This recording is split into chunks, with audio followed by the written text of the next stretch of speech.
To do my presentation on my favorite sport of soccer, and it's a sport that's often misunderstood, especially in America. So I wanted to give a kind of rundown introduction to the game, mostly geared towards people that might not know a lot about it. So I think it's always nice to start with a little bit of history. So I have here a web page that gives a little bit of info regarding the history of the game, how it started, the first teams, the first competitions, and all that. I won't go into too much detail because history is usually not the most interesting, but it's the information is there if someone is interested. Next up, I wanted to introduce the rules of the game. So I have here a short video that outlines some of the rules for beginners in a really basic format.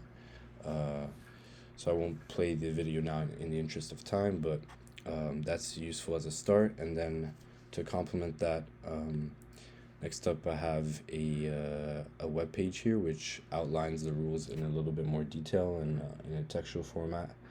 Um, and there's some important information here, like the fact that there's two 45-minute halves. Each team consists of 11 players. There's a maximum of 3 substitutions. Actually, that's now recently been changed to 5. But important information like that. And then the offside rule is often misunderstood, especially because offside exists in a lot of sports, but the meaning is very different. So I want to give a little bit of extra information. So I have an annotation here, and clicking on it links to an image of what offside looks like.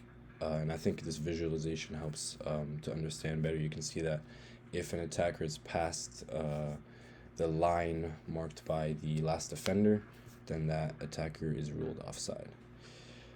Next up, I wanted to look at tactics, starting with positioning.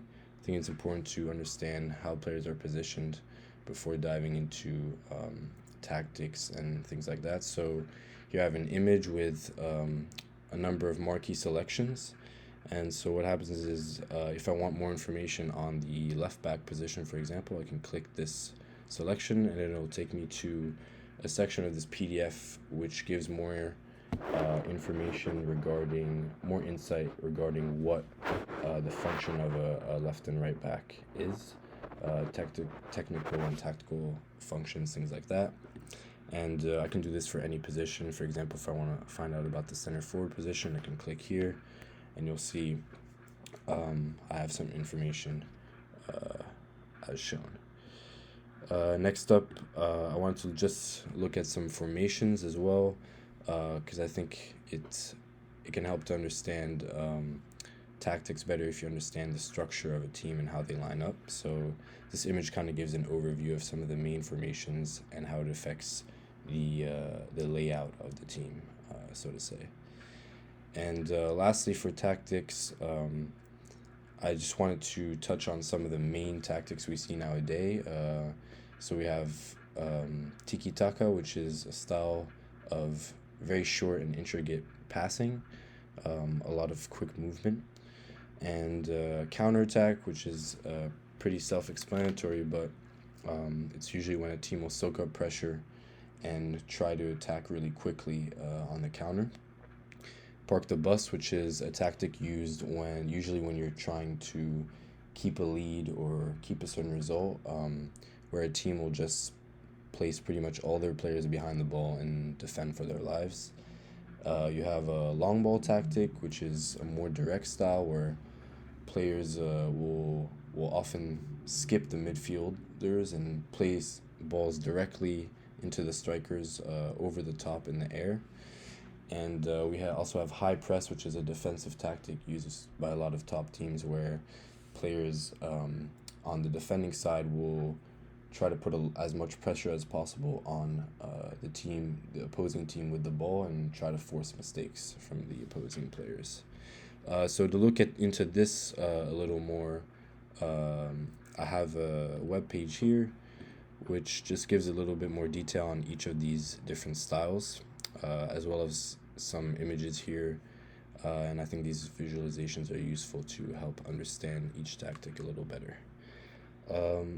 Then I wanted to look at the competitions, because there's a lot of different types of competitions in soccer. The main one is the domestic league, which is where where teams play the other teams in the same country.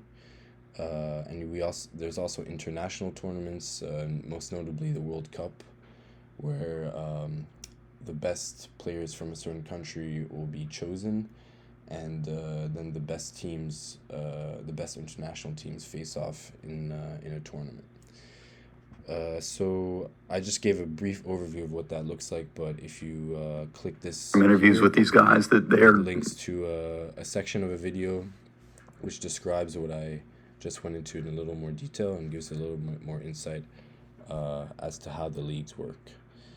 And I also included an article here about relegation and promotion, because I think it's interesting to note that in European football there is relegation and promotion, whereas here in the U.S., for example, in the NBA or the NFL, you'll have a bunch of franchises that stay in the league every year regardless of how they perform.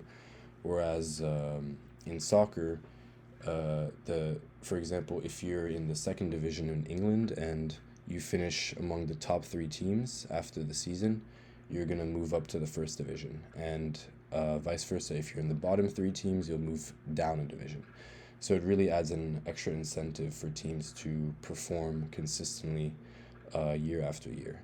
And this article, I think, is interesting and gives some insight into that format. And lastly, I want to just look at some of the notable players. So here we have Pele, Maradona, Messi, Ronaldo, Cruyff. These are some of the best players of all time. Obviously, order is very subjective. But for a little bit more info on these players, for example, I can click Messi here, and I'll go to a place in this webpage that will give me a little bit of extra information about him. And same thing with the others here. I can click Cruyff, for example, and I think the link is a little off, but it should bring me to the general place where Cruyff is, and the same for the other players. So yeah, that's it. Thank you.